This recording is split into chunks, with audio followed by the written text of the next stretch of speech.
Well, Berlin. Many times they would visit that unfortunate city.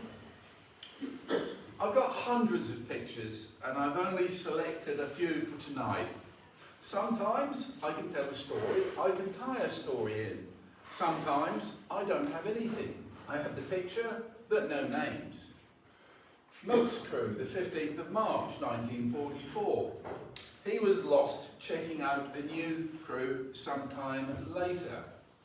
And when we had the veterans over, very often, when they began to talk to us in the community, and I was privileged to be engaged by the community for a brief period of time there, joined in and felt very welcome. Thank you, Great Ashfield. We learned a lot from the reminiscences of those veterans. And very often, they were talking to us for the first time. They'd opened up. Some of them had never been back to Great Ashfield. So it was a pilgrimage. But it was a privilege for all of us involved to get to know those men. So more as we move on. Sometimes we have data, more since the internet. I mean, back when I started researching, I wrote hundreds of letters to newspapers, and very often now I can sit down in front of a laptop, punch in a few things that I would have had to have gone to National Archives in Washington to get, and I can do it from sitting at home. This aircraft, the Fighting Cock, last seen pursued by enemy fighters. Ted Kleiser and 6 of the crew killed in action. Mission Bell, lost the 11th of April 1944. Dwayne Pangle and crew made it into Sweden. Jim Kincannon here talking to crew members. April saw their 100th mission. The 385th were hurt badly, 7 crews lost. Truman Smith, one of the veterans visiting, told me that he had lifelong nightmares. He remembered that mission and seeing a gunner bail out and his parachute catching on the back of a doomed aircraft and being dragged down to his death as the plane went down. And Truman could never, ever get that out of his nightmares. Many people study these uniforms and things, and this photograph, there are people that collect and understand more about all the gear that they wore. Now, I do a completely separate series of talks about the 8th Air Force, so I'm not going to go into all of that stuff now, and I will be the first to admit there are many people far more expert than I on a lot of these subjects. Rest and recuperation is what they called it. And one veteran said to me, no, we didn't call it that, we called it I and I. And I said to him, well, what's I and I mean? He said, intoxication and intercourse. Combat fatigue. R&R hostels, typically country houses around the country. Flak farms, they were called. If you got the jitters, the medics would be watching for flying personnel that were looking a little bit flak happy, they called it. Some 87,000 personnel went through the different flak farms around the UK and Ireland. This is Eynsham Hall in Oxfordshire. Dave Shank and Bill Shaney from the 385th relaxing there in the snow before going back to complete their missions. The 12th of May, the 385th got a unit citation, which is like a collective medal for the group, for the Zwickau raid. The Germans awarded them again on the 23rd of May by bombing Great Ashfield. They hit number 1 hangar and powerful Katrinka in there was destroyed. Now, the courage of the personnel on the ground, Lawrence Hill and the fire department, they pulled another B-17 clear. This is, as far as I know, the only B-17 lost to enemy action in those sorts of circumstances. Several aircraft were damaged. Bomb fragments were sought after as souvenirs, and one of the veterans, Earl Cole, gave me a bomb fragment from one of those German bombs, which I still have. Luckily, of the, I think, 7 bombs dropped, there were no casualties. Memorial Day, 1944. General LeMay inspected the group, a very formal occasion. And a big parade on the airfield, and they weren't really used to this sort of stuff, they didn't generally do it, but for Memorial Day they did their march up and down with pomp and circumstance. And that day Colonel Van unveiled a memorial in front of the headquarters building. Post-war it was moved to the church, and that's where it resides today. The lucky ones went home. June 44, Carl Dittmer and crew completed their tour, said goodbye to their B-17 and collected their lucky bastard certificates. The big gas bird had served them well. She lasted until September before succumbing to flak with the Newman crew. So the point I'm making is that crews didn't always have the same aircraft all of the time. Very often they would fly many of their missions in a preferred aircraft, but not always all of them. Other ships, charmed lives, and no 385th story would be complete without mentioning Rum Dum. She achieved over 100 combat missions, survived the war, but bellied in at Honington in May 1945 and was salvaged. And here she is, backdrop to captains, Lancaster, Cerrone and Vance, and I'm not sure about the rank of that one at all, but there we go. And things turn up in odd places.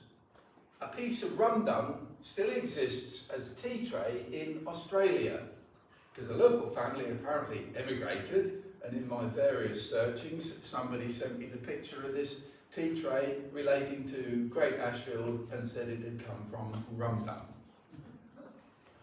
But life around the base had its risks. A mission to Conche in July 44, a B-17 swinging door, Lieutenant Gagueli and crew, flak damage, aircraft shot up. They thought they had brake pressure, but landed, stood on the brakes, no brake pressure. All the hydraulics had leaked out. They couldn't stop. They slithered off the field, ripped the undercarriage off, and slammed into Tippy Ruddock and Fred King working in an adjacent field. Tippy was killed and Fred buried in the mud, but survived. And interestingly, you pick up information pretty much all the time, and Stuart Buxton over there tonight is researching the 65th General Hospital. And in the casualty list he's got there is a Mr. Ruddock. So he must have gone to the 65th General Hospital. So every day you learn something new. Thank you. Lieutenant Corsell just made it back with Sky Chief. 2 engines out. They were trying to get into the emergency runway at Woodbridge, a longer runway. They didn't make it. They crashed into the treetops, and because the trees were all young saplings, she slithered along the top of the saplings and came to rest, sitting in the treetops about 6 feet above the ground, and the crew just opened the hatches and dropped out. Corsell went down on that disastrous 6th of October raid. Only one survivor from his crew that time. Domhnow's crew, 6th of August. Berlin, flak, 3 crew wounded. He tried to bring it back using just throttles and aileron control. 2 shot up to land. He went over Great Ashfield and the crew bailed out. He headed the B-17 towards the coast and jumped. The B-17 wasn't having anything of it and crashed on a house at Thelneatham, which was demolished, but luckily without any casualties. And I remember the people that lived in it saying that there was even crockery still in its position after the B-17 had hit the place. That was a strange thing of war. At the end of August, Colonel Van left and Lieutenant Colonel George Jumper moved from the 4th and 7th Bomb Group to become CO. Jump was boss until the end of the war, and I had the privilege of meeting him when he came over in the 1976 tour. And the crashes around East Anglia were commonplace. Half and half at Kentford. They put two halves of damaged B-17s together and created a whole one. Category E completely written off. They all jumped, but poor Joe Sturdivant's parachute failed. He joined the casualty list for September 44 and is still buried at Madingley. October, the 200th mission. And this is the #1 hangar decked out for the 200th mission carnival. A grand party. Lots of celebrities, top brass present, and the Glenn Miller Band also playing there. And amongst the senior officers, Jimmy Doolittle seen signing a short snorter. Who knows what a short snorter was? Well, a little bit of education. If you were coming overseas, you had a $1 bill, you would get the crew to sign it. And that would be your short snorter. And you had to keep it with you. If you were in a bar in London and somebody produced a short snorter and you didn't have yours, you had to pay for the drinks.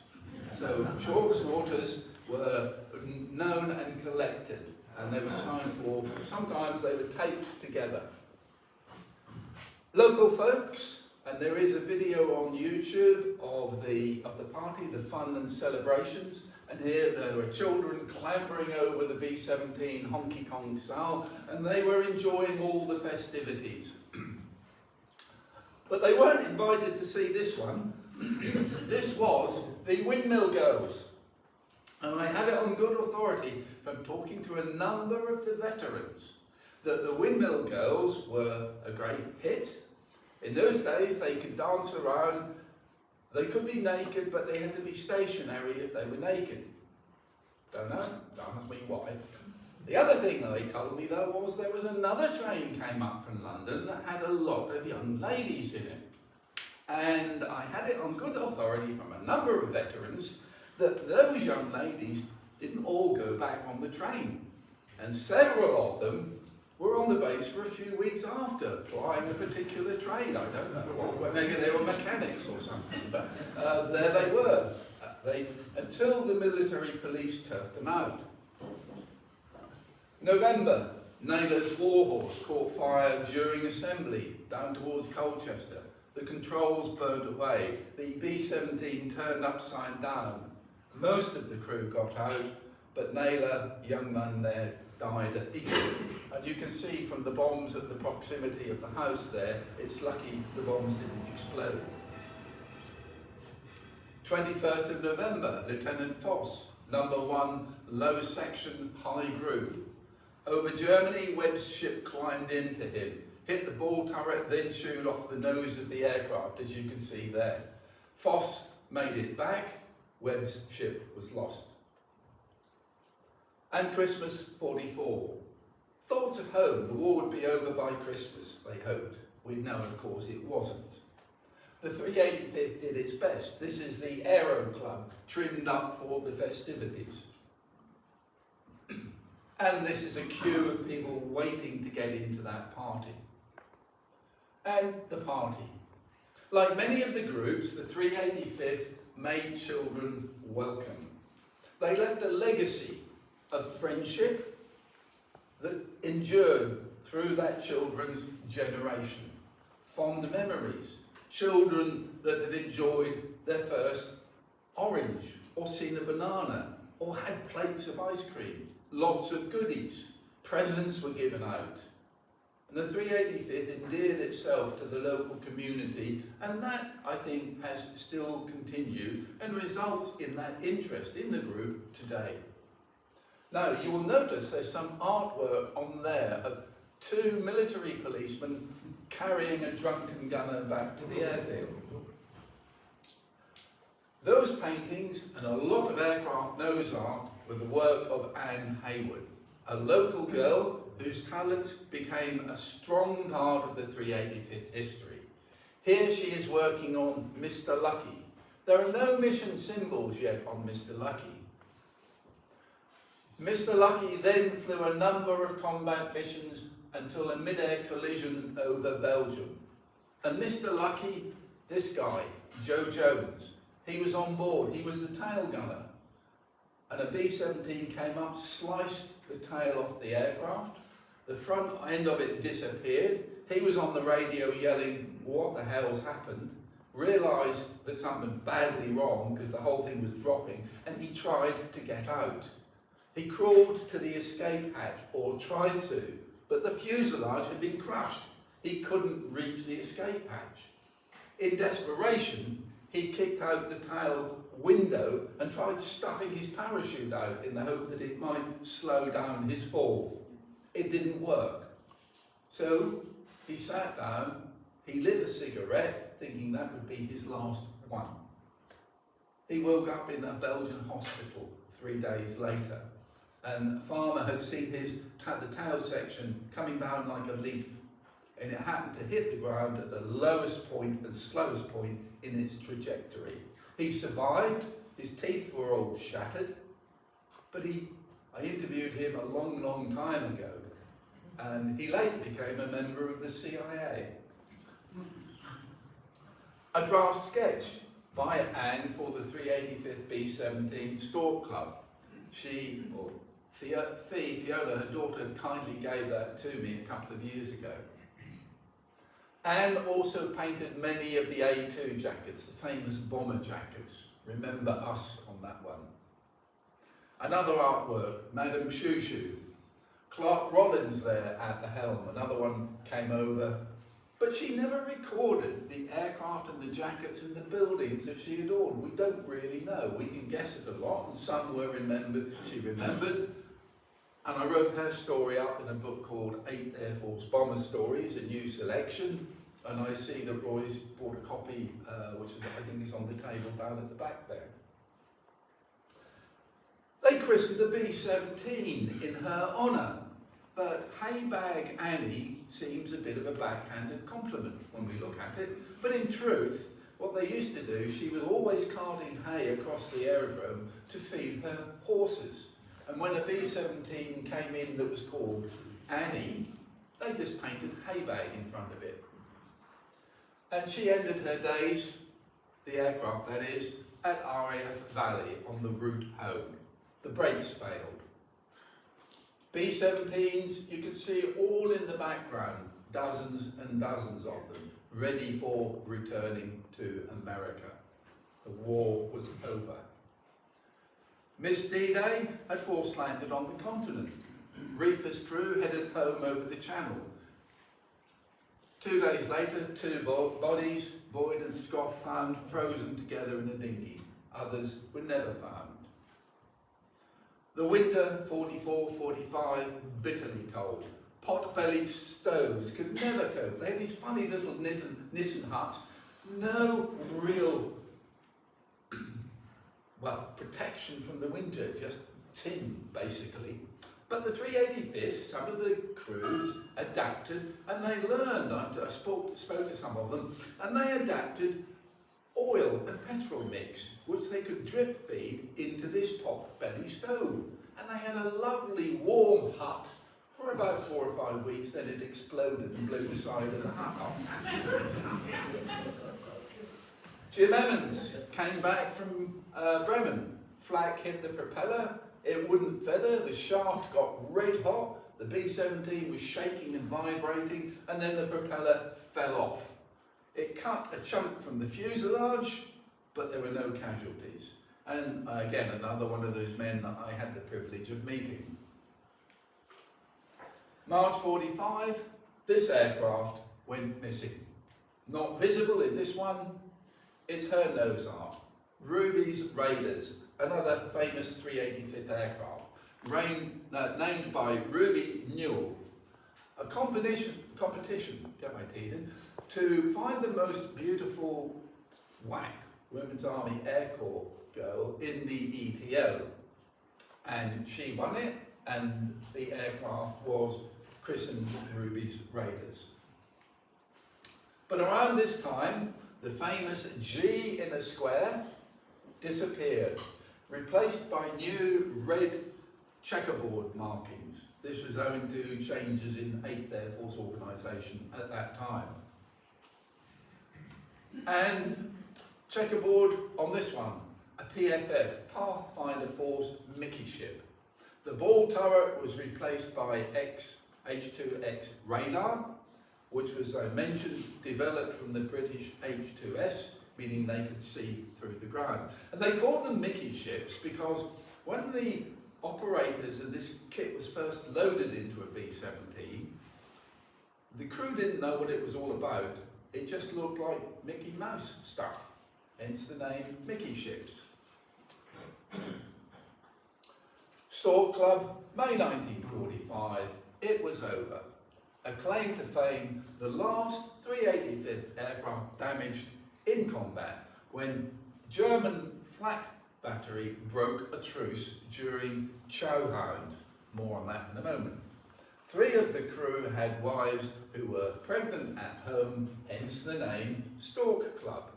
It's fascinating to get the names behind some of these aircraft. Others you have not got a clue. Like I said, why the Vicious Virgin? I don't know. Vibrant, thank you, well done. Vicious Virgin was another one. Now I reached the end of the war, and a quick look at some snapshots of what kept Dorsal Queen up here. Technical side. The airfield had it. Stowage tanks, 3,500 imperial gallons, underground, sometimes on the surface.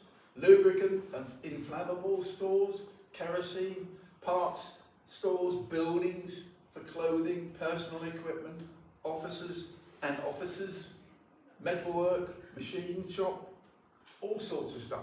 Carpenter's shop for necessary repairs, maintenance unit, repairing the buildings and the aircraft, radio repairs, ordnance buildings, gun cleaning, storing guns, replacing guns, gun turret repair, guardhouse and fire station, radio transmitting station, high frequency, direct frequency with the mast, all this at Great Ashfield.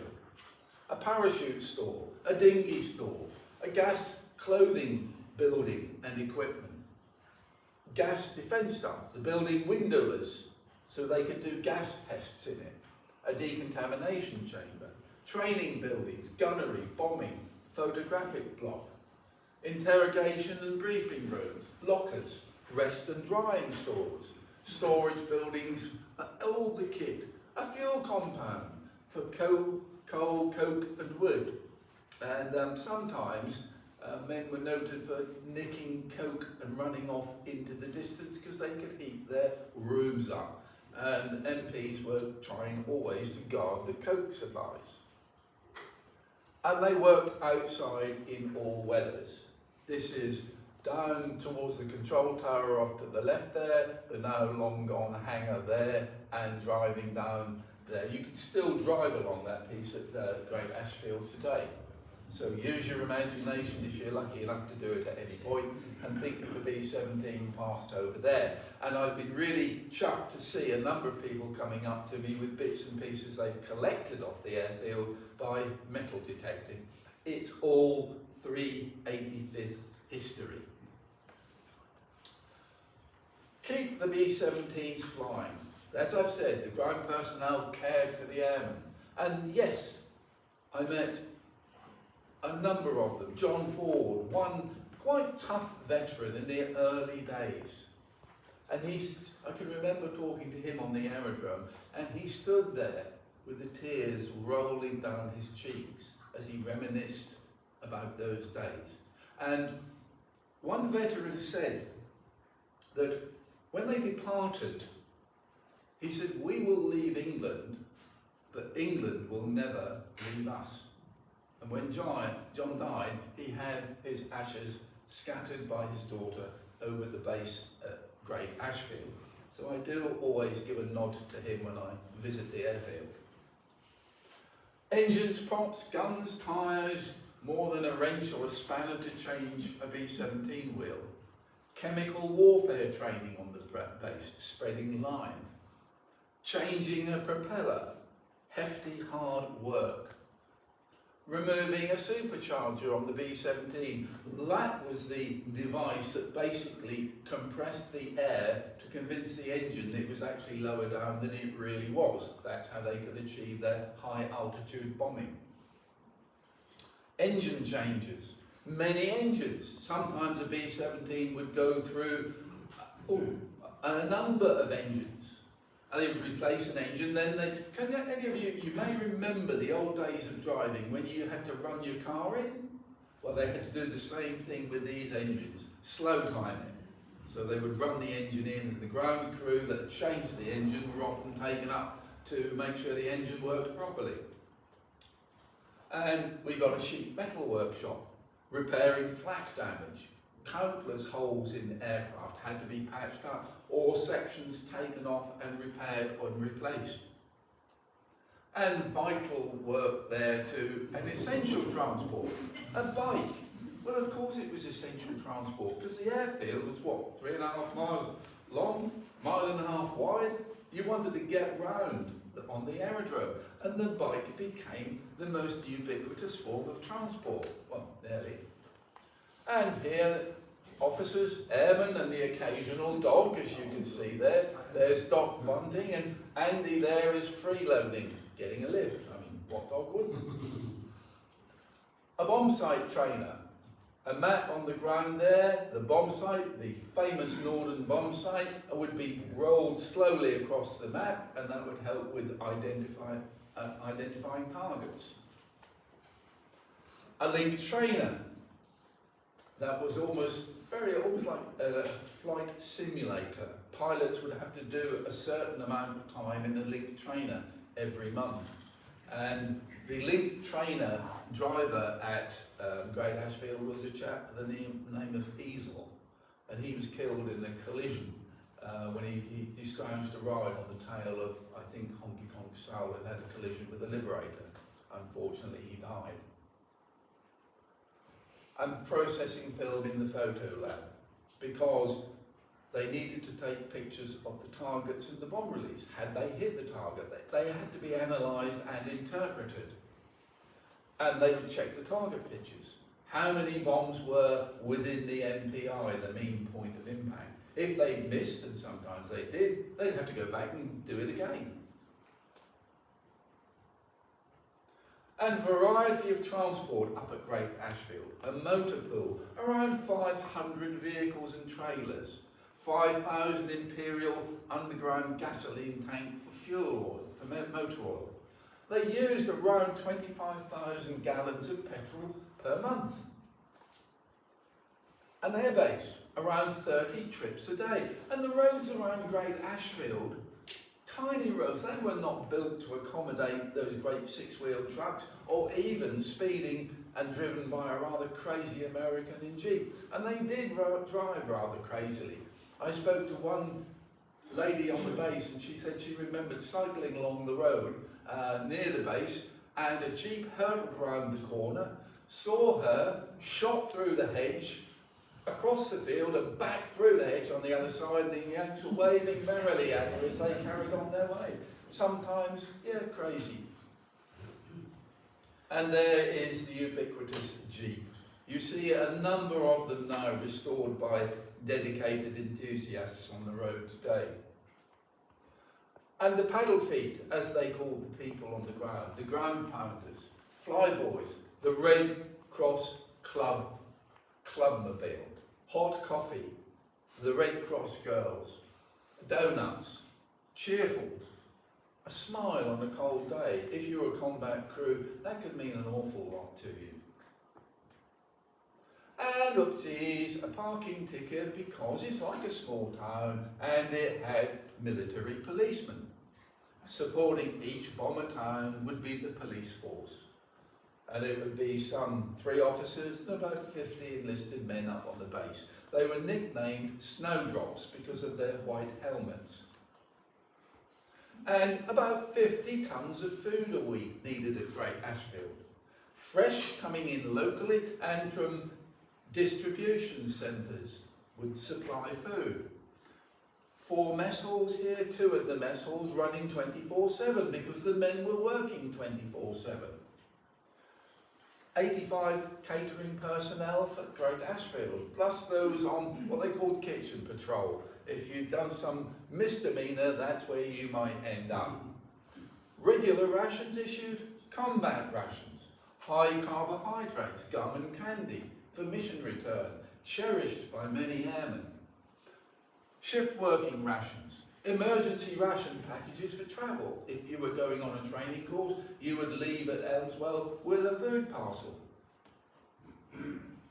The quartermaster corps on the base would control the food. Tin butter, coffee, etc. frozen from America. Fresh veg from local sources. The food would go into storage buildings on the base and then be distributed to the squadrons so that each mess could have an allocation of food. They were allowed around 4,000 calories a day. And they varied the meals. If you were combat crew, the one thing generally you wouldn't want to necessarily be eating would be sprouts. Think of it. Sprouts, going up to altitude, you could get unfortunate reactions from those vegetables. Frank McDonald and the PX staff there, thriving business. Weekly rations, guys would rush in to get their allocations of cigarettes or whatever they could. The Army Chaplaincy Corps, a chaplain school established in America, applications in various denominations, 4 years of college, 3 theological seminary, and 1 year experience. And here, Chaplain Jim of the 385th, he was the man, unfortunately, had to write several hundred letters to the relatives of the men that hadn't made it home, Jim Kincannon. And feeding the soul was important. Chaplain Jim, Father Joe, did help many of the people facing these struggles. You can imagine it. You're flying combat mission, combat mission, combat mission, you're seeing your friends die. This is the Catholic chapel dedicated for Christmas 1943. And they had for the Jewish community what somebody told me was a roving rabbi. He would go to the different airfields around to help those of the Jewish faith. Milt Torbkin, we met him on one of the tours. He attended to the teeth, a dentist for the duration, and he shared his picture collection with me, so thanks to him, some of these odd photographs I've got. Medical. Hap Arnold recognised that this is a new type of war. It had never been done before. High altitude bombing. Men had never been up there. And so they studied the RAF experiences, then set up their own facilities.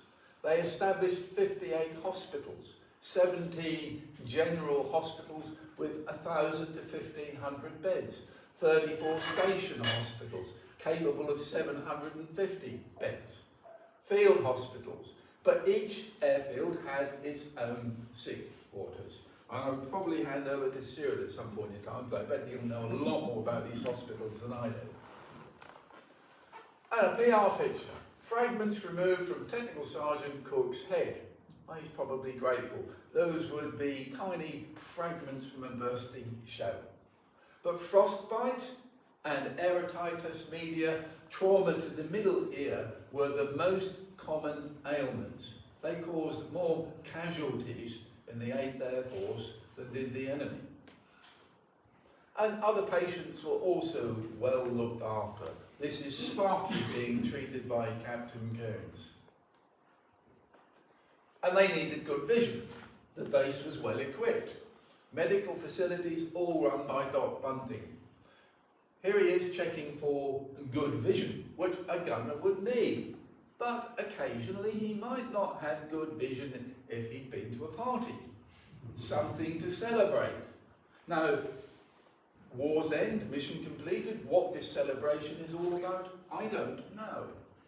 I recognise Bud Cregan in there, but the others, sometimes no, I don't know.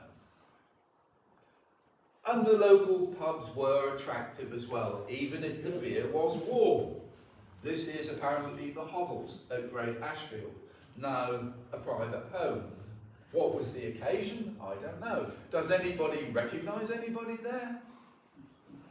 No, sometimes I hope you might say, oh, that's my great-grandmother there, but there we go. What the occasion was, I don't know. Maybe a wedding, as I said. And GI brides. I do a separate talk on GI brides. I'm always hunting for additional information and news stories. And as this cartoon says, they ain't got nothing our girls haven't got, only they got it here. And that resulted in a lot of romances.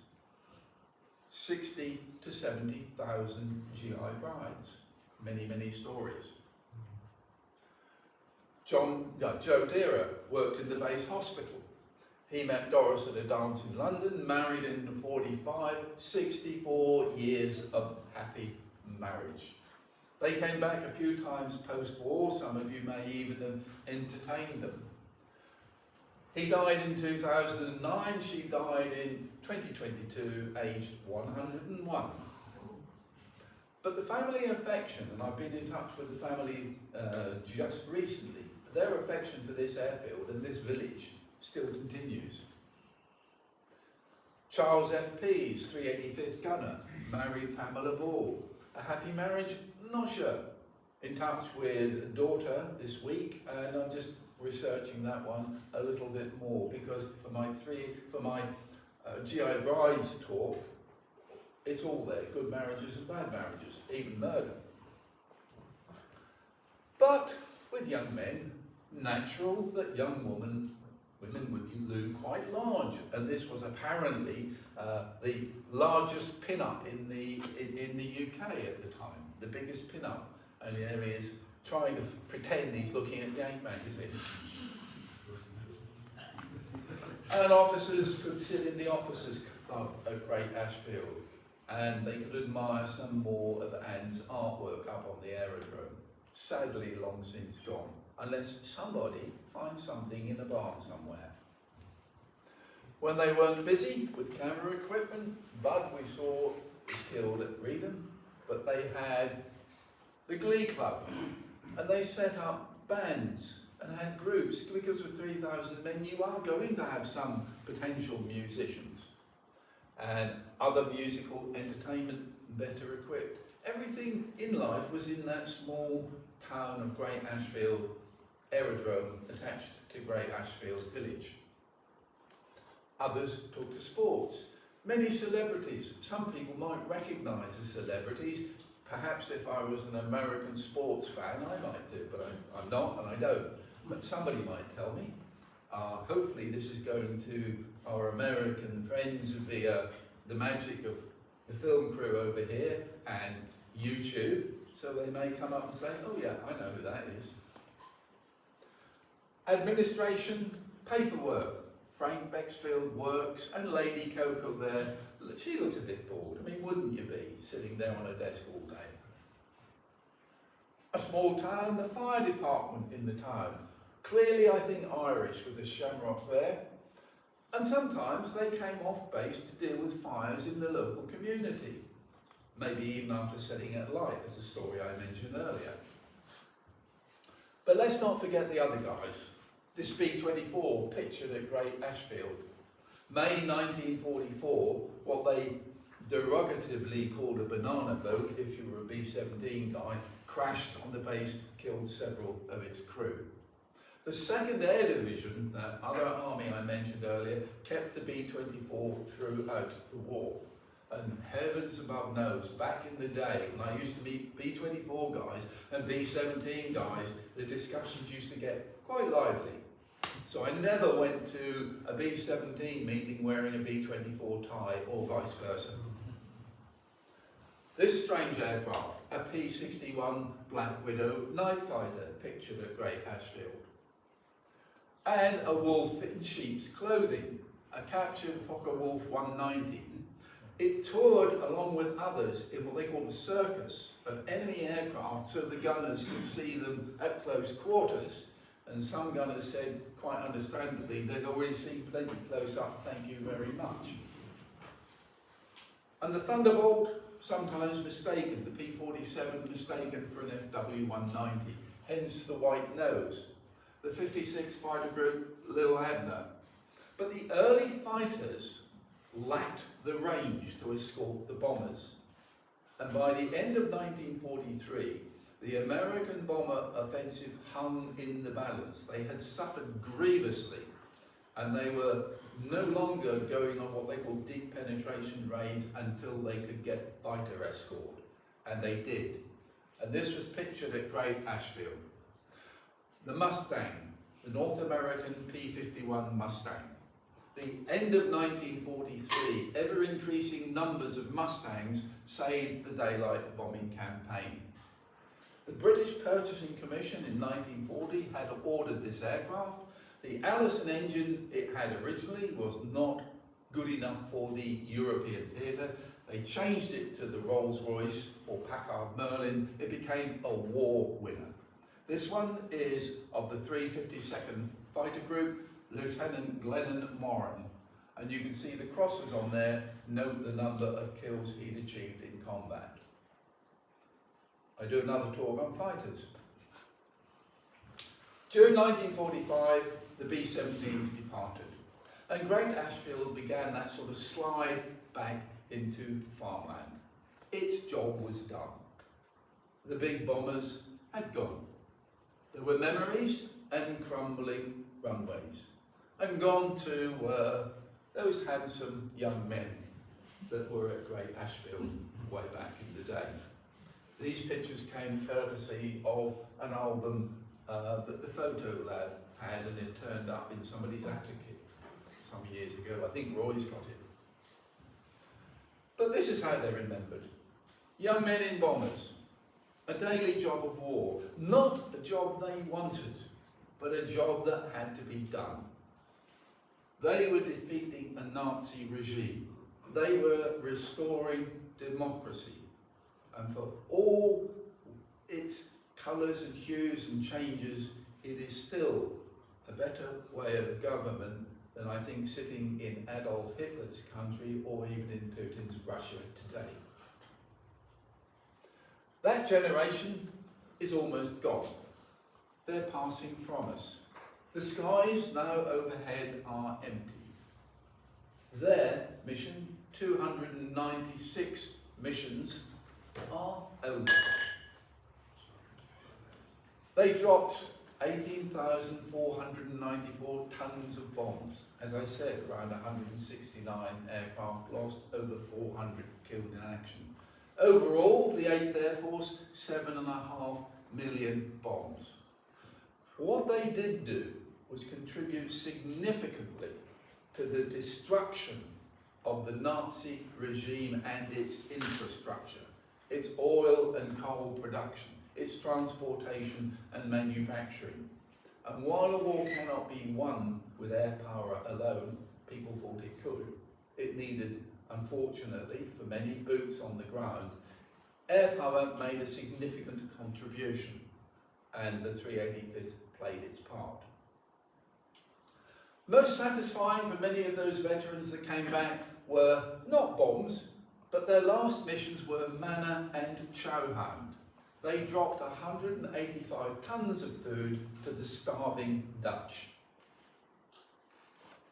So this is from the other side of that entrance sign. We're leaving now. 6 words.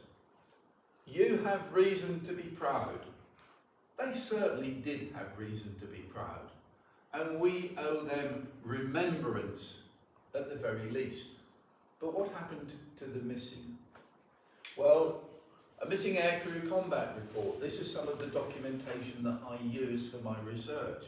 These were completed every time a B-17 went down. This is a 380th example. It's too busy, but it tells you a lot of information, who the crew, where it was, and so on.